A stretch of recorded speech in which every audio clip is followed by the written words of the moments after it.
शास्त्र यहां तक कहता है, गर्भवती नारी का जब गर्भ रहता है और उस समय पर गर्भ में जब संतान रहती है और ग्रहण, चंद्र ग्रहण हो चाहे सूर्य ग्रहण हो, ग्रहण अगर पड़ता है तो परिवार में शास्त्रों में ऐसा वर्णन आता है कि गेरू, गेरू मतलब लाल चंदन। कौन सा चंदन? जम के बोलो जरा। लाल चंदन। ये गेरू तो बाद में आप लोगों ने उधर पे लगाना चालू करा, पर नियम यह है कि गर्भ में अगर बच्चा रहता है तो ग्रहण पड़ता है, चंद्र ग्रहण पड़े, सूर्य ग्रहण पड़े, तो जो नारी का गर्भ रहता है, भले वो 3 महीने का हो, 2 महीने का हो, 1 महीने का हो, 8 महीने का हो, 9 महीने का हो, 10 महीने का, नारी का अगर गर्भ है तो बुजुर्ग लोग भी कहते हैं, उनको ये भले नहीं मालूम होगा कि क्यों गेरू लगाते। गेरू नहीं, लाल चंदन की 3 रेखा नारी को अपने पेट पर खींच लेना चाहिए। क्या होता है? तो कहा बच्चा विपरीत पैदा नहीं होता, बच्चा स्वतंत्र स्वस्थ अच्छा पैदा होता है, सुखी पैदा। आप में से कितनी माताएं जो जानती हैं इस बात को? हाथ उठाओ जरा। जानती हैं सर कि जब गर्भ में बच्चा रहता है तो माताएं कह देती है, सास कहती है बेटा थोड़ा गेरू लगा लेना, पेट में थोड़ा सा गेरू लगा ले, थोड़ी सी मिट्टी लगा ले, थोड़ा सा कुछ पेट पर लगा ले, क्योंकि ग्रहण पड़ रहा है। क्यों? अगर ग्रहण पड़ी हुई संतान जन्म लेगी तो ये अपने ही धर्म का विरोध करेगी, सत्य का विरोध करेगी, गलत मार्ग पर चलेगी। और अगर शरीर पर एक त्रिपुंड लगा दिया गया, पेट पर ग्रहण के समय पर गेरू लगा दिया गया, लाल चंदन लगा दिया गया, तो जो बच्चा जन्म लेगा वो माता पिता के विरोध में कभी नहीं खड़ा हो सकता, धर्म के विरोध में कभी नहीं खड़ा हो सकता, सत्य सनातन धर्म के विरोध में कभी खड़ा नहीं हो सकता, हिंदू धर्म के विरोध में कभी खड़ा नहीं हो सकता, हमारे पक्ष में हमेशा बना रहेगा। सनातन धर्म का कुल में पैदा होकर, सनातनी होकर, हिंदू धर्म में पैदा होकर भी अगर कोई हिंदू धर्म का विरोध करता है तो समझ लेना कि यह ग्रहण की औलाद पैदा हुआ, ये साधारण नहीं है, ग्रहण से पैदा हुआ है। इसलिए सनातनियों का भी विरोध करने के लिए खड़ा हुआ। और आप सबसे निवेदन है, जब ग्रहण पड़े गर्भ पर, भले गेरू की 3 लाइन खींच लो, चाहे लाल चंदन की 3 लाइन खींच लो, पर अपने गर्भ पर गेरू लगाना जरूरी होता है, क्योंकि बच्चा अपने माता पिता की भी नहीं सुनता अगर ग्रहण का भाव उस बच्चे पर पड़ जाए।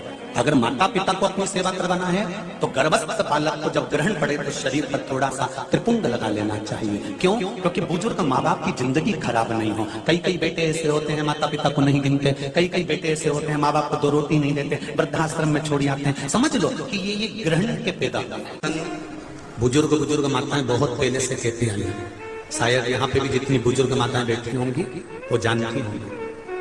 9 महीने में नारी के गर्भ में जब 9 महीने बच्चा रहता है तो कोई 1 महीना ऐसा होता है जिस महीने में बुजुर्ग माताएं कहती है कि नदी नाले मत नांगो। बोलो सही है कि गलत है? अरे जम के बोलो जी जी सही है।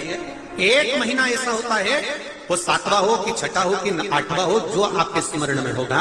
कई माताएं कहती हैं और बुजुर्ग माताएं कहती हैं तो बहुओं को लगता है ऐसा कोई होता है, ये तो ढोंग प्रपंच है, ये तो ढकोसला होगा, ये तो ढोंग होगा।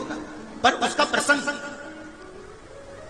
कई बहुओं ने माताओं से कहा होगा ऐसा कोई होता है क्या कि मैं मायके नहीं जाऊं और ये वाले महीना 1 महीना 9 महीने में 1 महीना मेरी माताओं के गर्भ के समय का ऐसा होता है कि जिस महीने में बुजुर्ग माताएं कह देती है कि इस महीने में तुम नदी नाले मत लांगो, अपने घर में रहो, स्वस्थ रहो, ना कहीं जाना ना कहीं आना। डॉक्टर को दिखाने जाना हो तो चले जाओ, मना नहीं, पर नदी नाले लांग कर मत जाना, इधर हो तो चले जाओ। बुजुर्ग माताएं कहती हैं। अब इन बुजुर्ग माताओं को किसने बताया ये कि नदी नाले मत नांगना? वो प्रसंग यीशु महापुराण की तर्पण, जो शिव पुराण की कथा आप सुन रहे हो, वो प्रसंग यहां मिलता है कि स्वधा तप कर रही है और उसके तप करते समय वो अपने बच्चों को जन्म देने वाली है, और उस समय पर यमराज की धर्मपत्नी धुमोरना समझाने के लिए आती है। 1 महीना लगता है धुमोरना को स्वधा को समझाने के लिए। इसलिए हमारे यहाँ पर बुजुर्ग माताएं कहती है कि इस महीने में तो नदी नाले मत नांगना, क्योंकि यम की पत्नी आई है। जब गर्भस्थ बच्चा रहता है, जब गर्भ में संतान रहती है, गर्भ में जब औलाद रहती है, गर्भ में जब संतान रहती है, तो नारी के 9 महीने में से 1 महीना ऐसा निकलता है, बच्चा पूरी तरह से स्वस्थ होगा, धड़कन भी होगी, सब कुछ होगा, तुम भी अच्छे रहोगे। और 9 महीने में 1 महीना कष्ट का तो जाता ही है, ये निश्चित है। क्यों? क्यों? क्योंकि उस समय पर स्वधा के पास में धुमोरना यमराज की पत्नी आकर बैठी थी। जिस समय पर स्वधा अपने बच्चों को प्रकट कर रही थी, तब उस समय पर धुमोरना आकर विराजमान हो गई, यमराज की पत्नी आकर विराजमान। 16 सेलिब्रिटीज, एक धांसू रियलिटी शो और 2 हिस्सों में बटा एक खेल। तब उस समय पर धुमोरना आकर विराजमान हो गई, यमराज की पत्नी आकर विराजमान। अब नई नई बहुएं तो इस बात पर विश्वास नहीं करती हैं, पर मुझे आश्चर्य इस बात का होता है कि बुजुर्ग माताएं कितनी विद्वान होगी पुराने समय की, कि उनको शिव महापुराण की ये संवाद धुमोरना का यमराज की पत्नी का किसने सुना होगा। और ये बुजुर्ग माताओं को भी मालूम, इनकी शासन है और उनकी भी शासन है और उनकी भी शासन है। मतलब सनातन हिंदू धर्म कितना पुराना सनातन धर्म है, जरा विचार करिए कि वो आज तक चले आए। अब उसको लोग ढोंग के ले, ढकोसला के ले, चाहे कुछ के ले। अब ये तो अब यहाँ बैठकर आप लोगों को कुछ शिव पुराण के, कुछ स्कंद पुराण के, कुछ पद्म पुराण के, कुछ अग्नि पुराण के, कुछ नर्मदा पुराण के कुछ उपाय यहाँ से बता दिए जाते हैं। अब उसमें लोग हमें टोटका वाला महाराज कहें, चाहे जो महाराज के, उनकी मर्जी। आग लगे बस्ती में, शिवर वाला रहे मस्ती, अपने को क्या करना उसमें, तो जो बोले बोलता रहे। शिव महापुराण की कथा कहती है, जन्म के बच्चा जब जन्म लेता है, जन्म के 1 महीने पहले अगर 1 लोटा जल शमी पत्र समर्पित कर कर शिव जी पर चढ़ा दिया जाता है, तो नारी के गर्भ से जो बच्चा होता है वो कभी विकलांग नहीं हो सकता, मंदबुद्धि नहीं हो सकता, विवेकवान। नारी के गर्भ में संतान है, नारी के गर्भ में संतान। और एक बात और स्मरण रहे, नारी अगर गर्भस्थ बच्चा है और नारी को ऐसा लग रहा है कि ये जरूर कुछ परेशानी, कुछ कष्ट जीवन में आने वाला है, हो सकता है मेरे बच्चे को शंका जो होती है, उस समय पर भी स्वधा का स्मरण मूल हो जाता है। स्वधा का स्मरण हम तो कहेंगे, कई लोगों ने भ्रम पैदा कर रखा है, कई लोगों ने भ्रम पैदा कर रखा है। कई महाराज लोग कह देते हैं कि जब गर्भ से नारी रहे तब शंकर भगवान को ना छुए, शिवलिंग का स्पर्श ना करे, शंकर जी को छुए नहीं।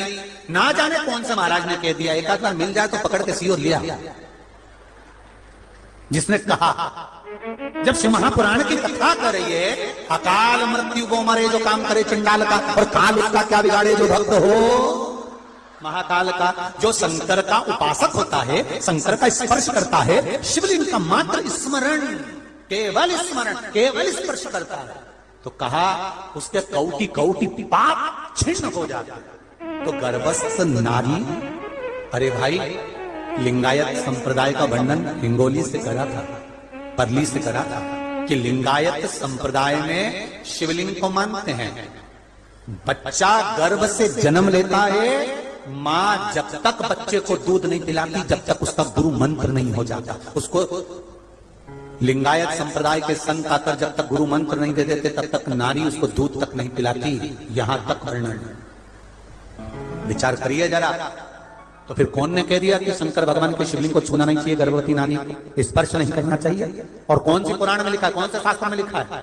यहां शास्त्र कह रहा है, शिव महापुराण, स्कंद पुराण, लिंग पुराण, नर्मदा पुराण, पद्म पुराण वर्णन करती है। आप दिल से, हृदय से, चित्त से शंकर भगवान की आराधना कर सकते हो। हाँ, नारी अगर गर्भस्थ बालक है और उसको चिंता है, बहुत टेंशन है, और उसके साथ शिव की आराधना कर रही है, तो बाबा के ऊपर एक बेलपत्र भी अगर वो चढ़ा रही है चावल के दाने के साथ, तो ये निश्चित है कि स्वधा उसके गर्भ की रक्षा करती है और बच्चा समाप्त नहीं हो सकता, ये निश्चित है।